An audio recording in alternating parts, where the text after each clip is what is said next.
Hello everyone, welcome to my YouTube channel. आज हम इस वीडियो में बात करने जा रहे हैं फाइनल एग्ज़ाम्स की। फाइनल एग्ज़ाम जैसे ही नज़दीक आती है तो बच्चे बड़े सभी को स्ट्रेस होने लगता है। तो ऐसे में आपको स्ट्रेस नहीं करके बल्कि अपनी पढ़ाई पर फोकस करना चाहिए। उसके लिए हमें कुछ चीज़ों का ध्यान रखना चाहिए, जैसे कि एग्ज़ाम के समय में योगा, एक्सरसाइज जैसी फिज़िकल एक्टिविटीज़ भी करनी चाहिए। इससे छात्रों को तनाव दूर करने में मदद मिलती है। लगातार पढ़ने से भी आपकी याद करने और समझने की प्रक्रिया धीमी हो जाती है। छात्रों को एग्ज़ाम के समय में अच्छी नींद लेना चाहिए, जो कि बेहद ज़रूरी होती है। कम सोने से आपकी एकाग्रता पर प्रभाव पड़ता है, तो इसलिए ये चीज़ का विशेष ध्यान रखना चाहिए। परीक्षाओं में संभावनाएं क्या क्या होती हैं, ये देखिए कि सिर्फ अपनी मेहनत पर भरोसा रखें और तनाव पर काबू रखें।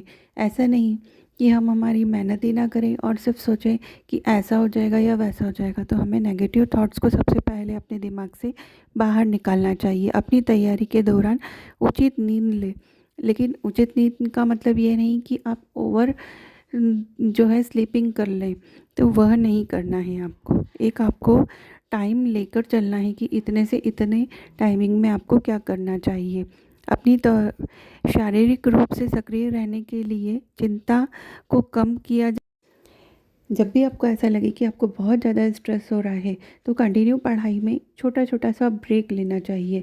गहरी सांस ले, एक्सरसाइज करें, हल्की फुल्की कुछ हल्का फुल्का और हेल्दी खाना खाएं। उसके साथ में ही थोड़ा सा वक्त जो है बीच बीच में छोटे छोटे ब्रेक लें, जिससे आपका माइंड थोड़ा सा डाइवर्ट होगा और आपके माइंड को बहुत ज़्यादा जो स्ट्रेस है वो कम होगा।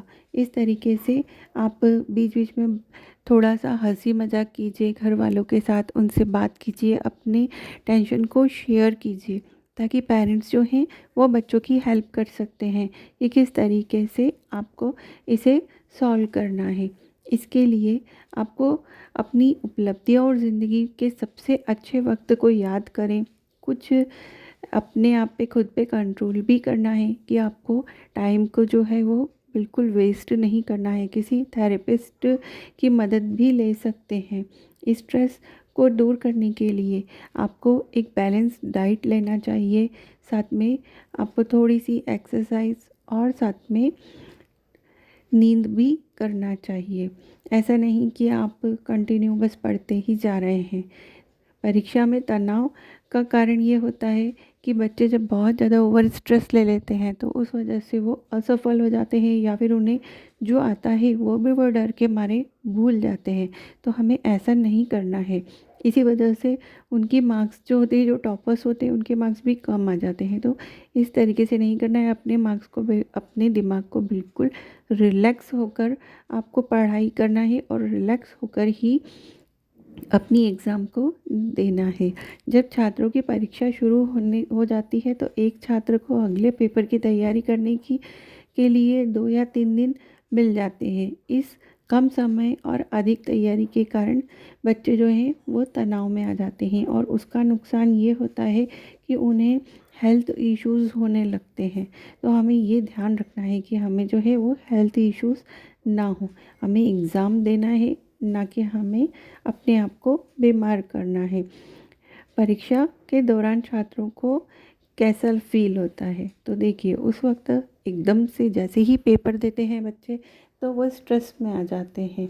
इसलिए उन्हें स्ट्रेस में नहीं आना है। स्ट्रेस में आने की बजाय उन्हें अप थोड़ा सा पानी पीजिए, लंबी गहरी सांस लीजिए और फिर उसके बाद अपने पेपर को तुरंत देखिए।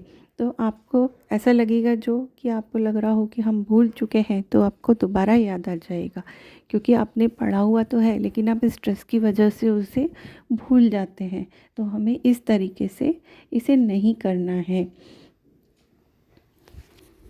यदि आपको एग्ज़ाम्स में अच्छे मार्क्स लाना है तो उसके लिए आपको एक टाइम टेबल बनाकर रखना चाहिए और उसके अकॉर्डिंग ही तैयारी करना चाहिए। यदि आप टाइम टेबल का फॉलो करते हैं और साथ में टाइम मैनेजमेंट बनाकर चलते हैं, तो आपके मार्क्स कभी भी कम नहीं आएंगे और उस टाइम पीरियड में ही आपका जो भी कोर्स है वो कंप्लीट हो जाएगा। पूरे सिलेबस को कंप्लीट करने में ना लगे, सबसे पहले वो कंप्लीट करें जो आपको ईज़ी लगे, तो इससे आप ज़्यादा चैप्टर्स को कर सकते हैं।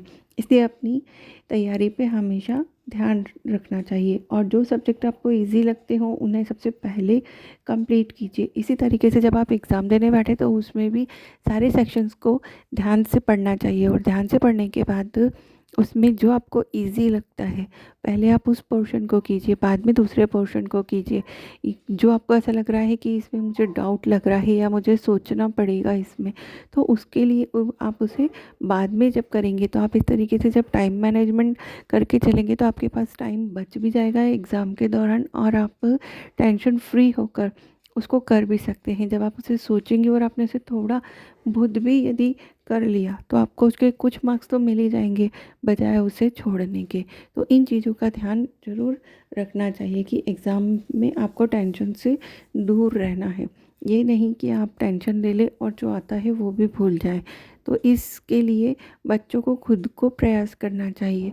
साथ में बड़े तो उन्हें बताते ही हैं, लेकिन फिर भी बच्चे जो हैं वो सेल्फ भी बहुत ओवर टेंशन ले लेते हैं और कई बार बच्चे ओवर एक्साइटेड भी हो जाते हैं जिन्हें सब कुछ याद होता है और वो जैसे ही पेपर देखते तो सब कुछ भूल जाते हैं क्योंकि उन्हें ओवर एक्साइटमेंट की वजह से ऐसा लगता है कि हमें तो ये भी आता है, वो भी आता है, वो भी आता है। तो ऐसा नहीं करना है, ओवर एक्साइटमेंट नहीं करना है। इसलिए all the best to all the childrens for their exams. Thanks for watching. Please like, share and subscribe my channel. Thank you.